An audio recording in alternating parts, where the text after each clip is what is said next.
l'obésité, ni une faute, ni une fatalité. Vaste sujet. Tu as un peu moins de 15 minutes. Ah ouais, là, t'es dur avec moi. 15 minutes.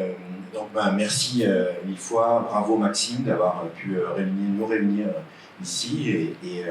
Et je crois qu'il n'y a pas plus expert là-dessus. Tu sais que le mot, comme le bistouri, a ses bénéfices, mais a ses risques et nécessite de la précision. Et je crois que c'est aussi tout ce qui nous réunit aujourd'hui. Alors, moi, il y a un intérêt. Je voulais commencer effectivement par l'essentiel. C'est-à-dire que, alors, je vois, il y a un certain nombre de grands spécialistes de la maladie obésité ici, donc je ne vais pas leur apprendre, surtout pas. Mais je crois que malheureusement, encore aujourd'hui, la grande majorité des personnes et un certain nombre de soignants croient que l'enjeu de cette maladie, eh bien, c'est un problème de comportement, que c'est un problème de faute, de maîtrise de son éducation. On l'a très bien entendu avec Sylvie Benkemoun et tout le concept du gros, et cet enjeu est crucial. Et je crois qu'il faut absolument qu'on puisse voir cette maladie telle qu'elle est, c'est-à-dire une maladie chronique, grave, qui fait mourir les patients, une maladie chronique qui est là pour toute la vie, même après une perte de poids, et qui correspond à un dérèglement très complexe. Et comme toutes les maladies, eh bien, on l'a tous appris en faculté de médecine et par ailleurs, il y a des causes et il y a des facteurs aggravants. Et il faut bien les différencier.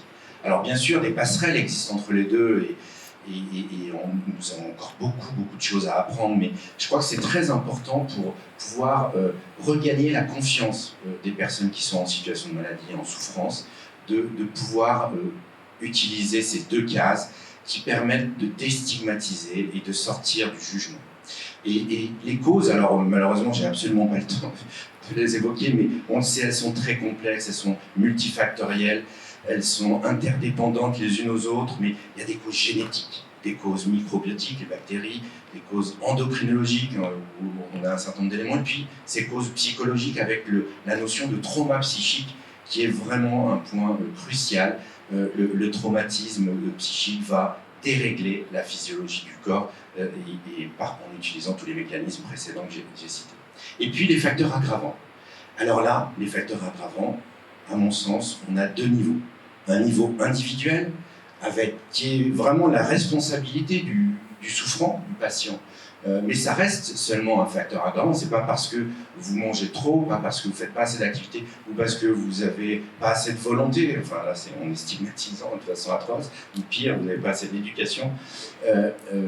Eh bien, c'est vraiment lié à votre comportement. Et dans ces comportements, bien sûr, là, c'est un travail qui est difficile, qui est long, qui nécessite tous les professionnels de santé, notamment les psychologues, les diététiciennes, les sophrologues et toutes les possibilités ostéopathes, enfin, tous les outils qu'on a à notre disposition, et la médecine narrative en fait partie, pour pouvoir contrôler ces facteurs aggravants évitables, entre guillemets, que sont l'alimentation, la gestion de l'activité physique, le sommeil dont on ne parle pas assez, qui est véritablement un facteur aggravant prouvé scientifiquement largement depuis longtemps, et puis cette gestion des émotions, du stress. Je voulais aussi insister sur l'ordre communautaire de ces facteurs aggravants, et là, il y a encore plus à faire, hein, c'est un chantier immense, et dans les premières actions à mener, c'est la discrimination, et je crois qu'on est aussi réunis aujourd'hui pour ça, pour sortir de cette approche de jugement, de culpabilisation. Parce que juger, c'est faire grossir au même titre que la malbouffe. Donc ça, c'est très important. Et puis le marketing, hein, là on a des industriels qui utilisent des outils techniques pour nous faire consommer des produits toxiques et dangereux. Donc là, il y a des enjeux immenses de société au niveau mondial, les produits transformés, édulcorants, etc. Voilà, c'était vraiment... j'ai pris un petit peu de temps parce qu'il est primordial, et je sais que vous l'êtes tous ici, conscients que c'est vraiment une maladie, c'est pas la faute du malade, c'est une maladie compliquée qu'on a encore... où on a beaucoup de choses à comprendre. Et pour moi, il y a 3 urgences. Le dépistage, on n'en parle pas assez. Et aucune action n'est menée au niveau national aujourd'hui.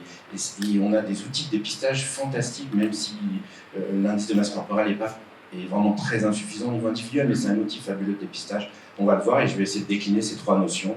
Déculpabiliser et puis soigner plus, ça, c'est l'enjeu. Alors cette maladie, on le sait tous, eh bien, elle va détruire la personne qui en souffre à petit feu.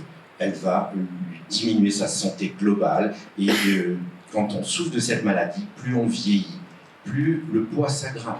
Quelle que soit la situation, même avec les situations de traitement, l'évolution peut-être se réactiver. Et il est absolument nécessaire de soigner le plus tôt possible. Plus on soigne tôt, moins le corps va se détruire un petit peu. Et puis, plus grave, c'est une maladie qui fait mourir. Et ça, on a toutes les données scientifiques de très haut niveau, et déjà anciennes, dans le New England 2010.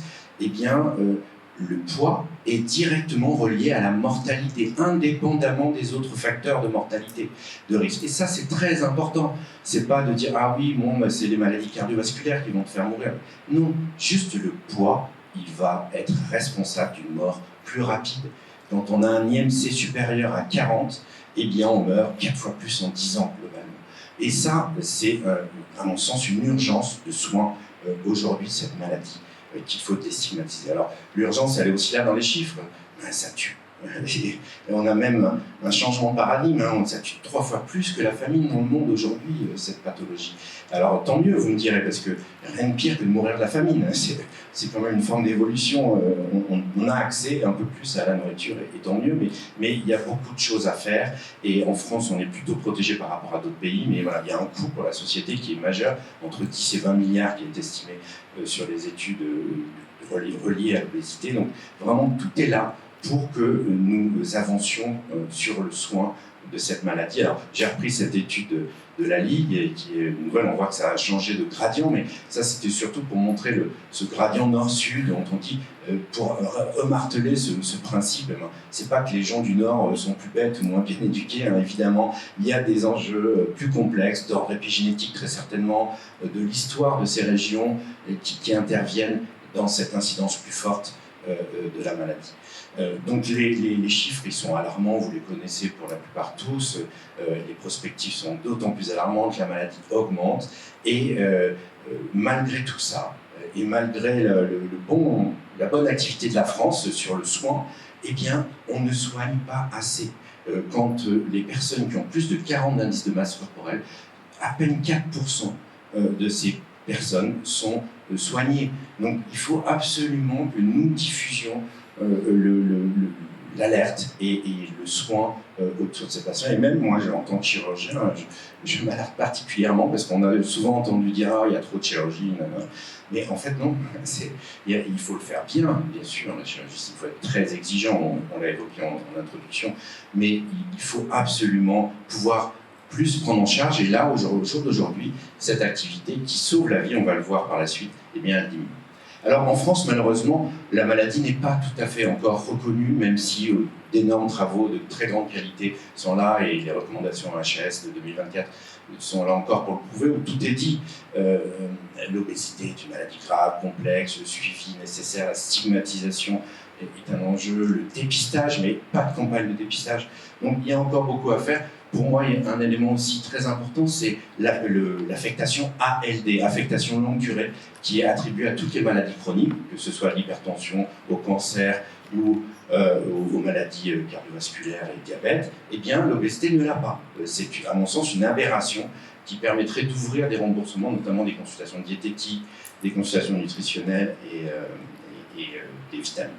Alors, je voulais aussi dire un petit mot de l'IMC, qui est un outil fantastique de dépistage.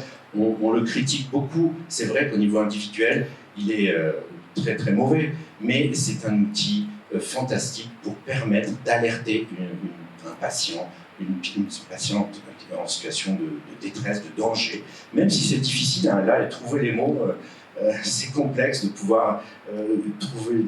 La maladie a été tellement stigmatisée depuis toujours que c'est très difficile de retrouver la confiance des personnes qui en souffrent. Alors, je voulais rappeler aussi cette publication qui est toute récente pour dire, ben oui, l'IMC c'est très mauvais, chez un bodybuilder, 35 IMC, ben bien sûr, c'est pas un problème, mais malheureusement, le nombre de personnes à 35 IMC bodybuilder, il n'y en a pas beaucoup dans la population, et c'est quand même un outil de dépistage assez fantastique qu'il faut utiliser. Alors, bon, je me suis permis de mettre un petit résumé parce que, avec tous les défauts du résumé, mais des situations cliniques basées sur l'indice de masse corporelle où on peut alerter et puis envisager des traitements, bien sûr dans des équipes multidisciplinaires. Et je crois que bien sûr la lutte contre les facteurs aggravants, c'est un enjeu constant, quelle que soit la situation. La place des nouveaux médicaments, qui est en plus que d'actualité, qui est assez fantastique, qui donne un nouvel outil thérapeutique, mais qu'il ne faut pas, absolument pas, opposer à la prise en charge chirurgicale. Ce n'est pas les mêmes traitements ou la prise en charge d'autres thérapeutiques moins invasives. Ce ne sont pas la même chose et ce sont des outils qui doivent être coordonnés et réalisés dans le cadre d'équipes multidisciplinaires. Mais je voulais quand même rappeler le principe de la chirurgie qui sauve la vie. C'est-à-dire qu'on a la preuve scientifique qu'une personne en situation d'obésité sévère et morbide, bien prise en charge, et même moins bien prise en charge, eh bien ça lui sauve la vie.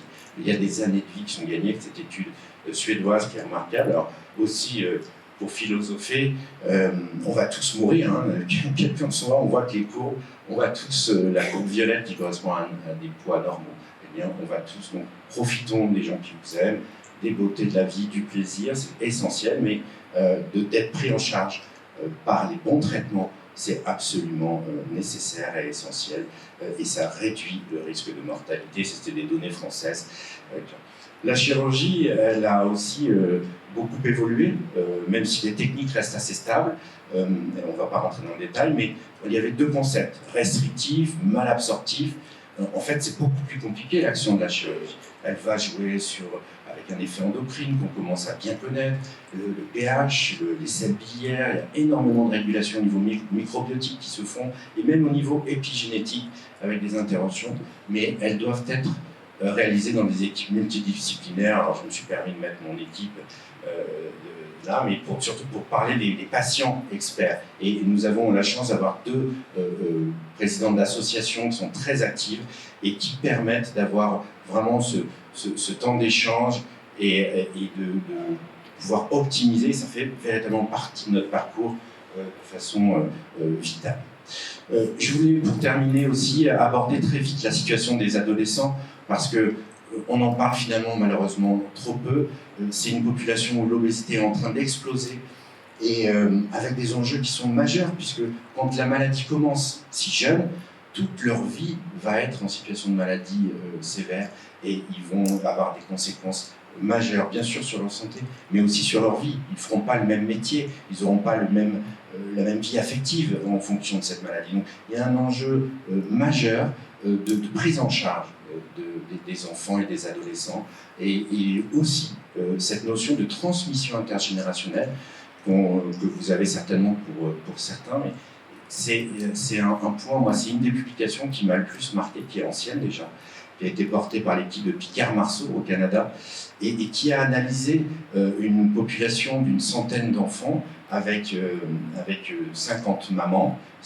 Des marqueurs épigénétiques d'insulinorésistance et de sensibilité au diabète ont été pistés chez la maman et chez l'enfant.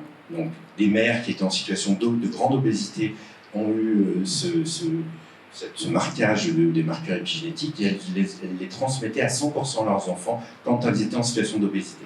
Et quand ces mamans étaient opérées et maigrissaient et maîtrisaient leur poids, et la même maman avait un enfant après, eh bien, déjà, petit 1, elle perdait des marqueurs pour elle-même.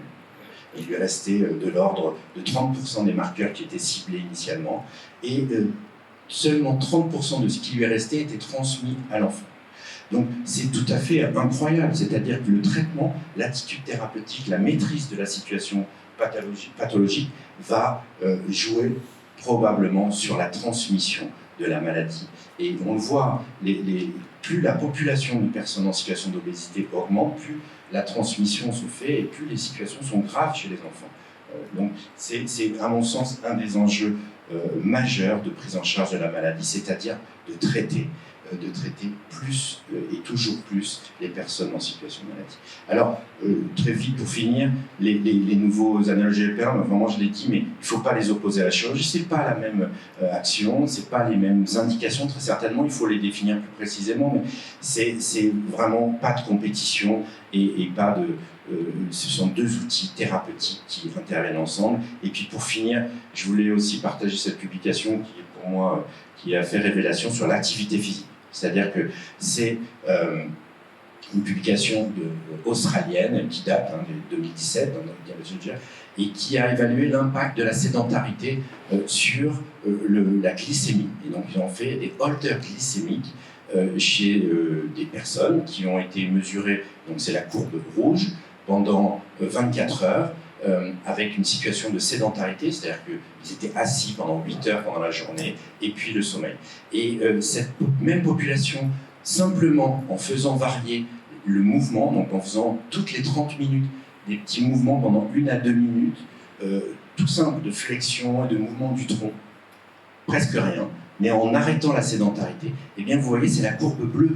C'est-à-dire que pendant la journée, normalisation de la glycémie, et pendant la nuit, normalisation.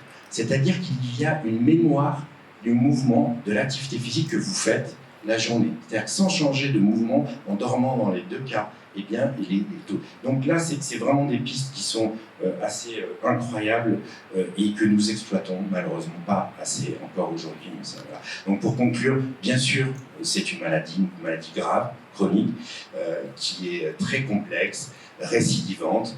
Mon combat avec l'ALD, je vous le partage encore. Dépistons-la. Il faut que nous arrivions à mener une campagne de dépistage nationale et sans stigmatisation, bien sûr. C'est pas facile, mais je pense qu'il faut y réfléchir plus qu'activement. Et puis, toujours mieux soigner, plus soigner, pour limiter la transmission, à mon sens. C'est un des enjeux. Merci. Merci beaucoup. J'ai l'impression que c'est une maladie qui tue. Je crois qu'on ne dit pas assez, ça.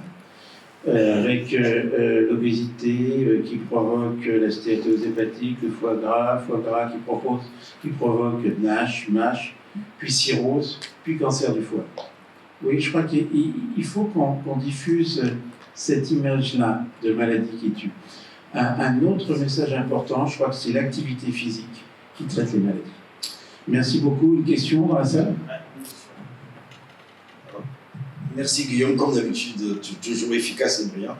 On a la chance d'avoir le professeur Jésus, professeur de nutrition à Limoges, qui est là. Alors, tu vas lui poser la question, pourquoi l'obésité n'est pas encore reconnue comme une affection de longue durée.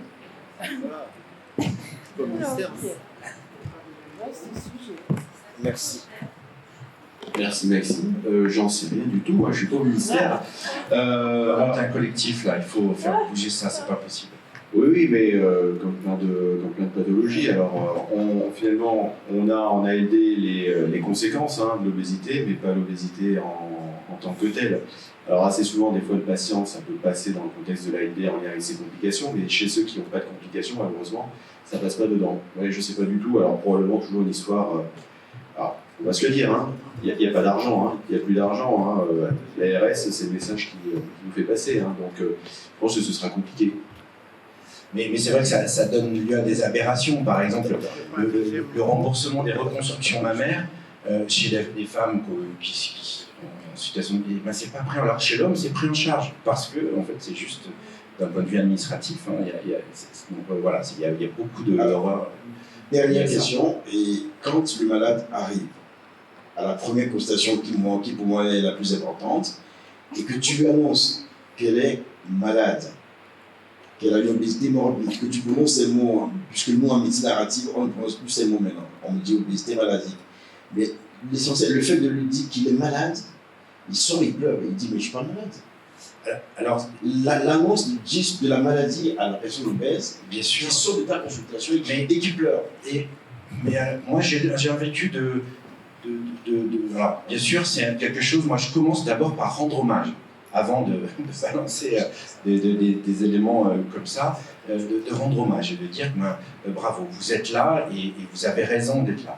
Et puis, on va vous aider parce qu'il y a une maladie qui n'est pas d'une faute en fait. C'est-à-dire que, comme la médecine narrative, on nuance le propos, c'est pas de violenter la personne, mais de prononcer le mot de maladie.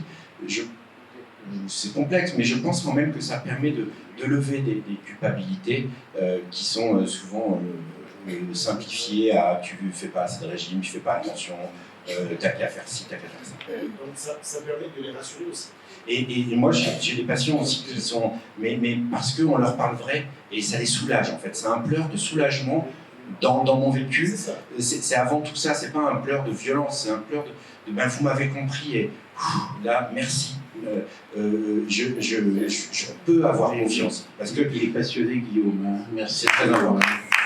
Merci, Guillaume. Donc,